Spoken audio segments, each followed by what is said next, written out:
Hello, I'm Johan Nieto, one of the creators of A Missing Piece, and today, through this presentation, I'll be answering the question of how did you integrate technologies, software, hardware, and online in this project? First of all, for software and online applications, the only and most important software that we used by far was CapCut. CapCut allowed us to edit our film entirely on mobile. I don't even think we touched it on computer because the interface was so easy to understand, and especially since we aren't pro editors or anything, it really helped out in the end in editing our film and making it as good as it can be without having to struggle to edit professionally or on a difficult software. No, CapCut really just gives it to you. Gives you simple options, gives you templates, gives you things you can do. Though it was still a challenge to edit because it isn't a simple or easy task. You still have to, get in there, get into the application, and really, figure out what you want to do with your film in terms of editing. CapCut really helped us. It was super simple to get into, and honestly made the whole process of editing a lot easier. It allowed us to use a bunch of effects, cuts, add music, do a whole bunch of stuff that I didn't even think we'd be able to do because I thought it'd be too difficult. It ended up being a breeze, and it ended up being super easy for us to integrate anything we wanted, any effects, any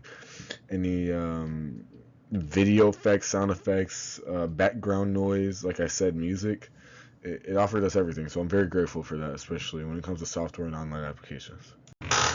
Now for the hardware. To film, we use the iPhone camera.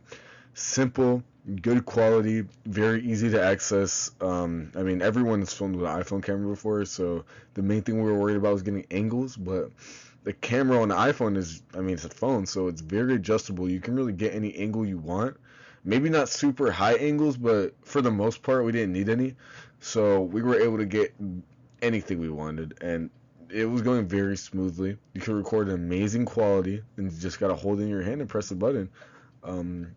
You could walk with it, you could set it up, you can hold it, you can put it on the floor, you can prop it up somewhere. Honestly, it's very, very, very versatile when it comes to recording, and that assisted us a lot in the end. It made things a lot easier than if maybe we had to film with a camera.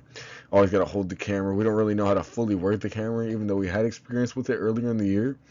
We didn't use it in the final product.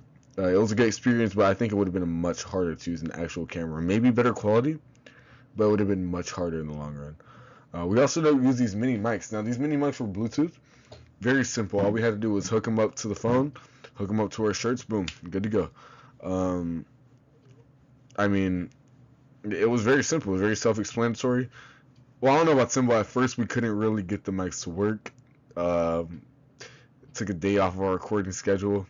It was kind of annoying, but once we got the process going, we got everything going. The mics were working perfectly, crispy, got the audio straight to the phone, and after that, it was basically it. We didn't use that much to film. Honestly, we just used one software and these two pieces of hardware, and everything was super easy to get up and going, and that made filming this media product also a lot more enjoyable because though it was stressful, these simple applications made it a lot less than it would have if we didn't have them. So I'm very grateful.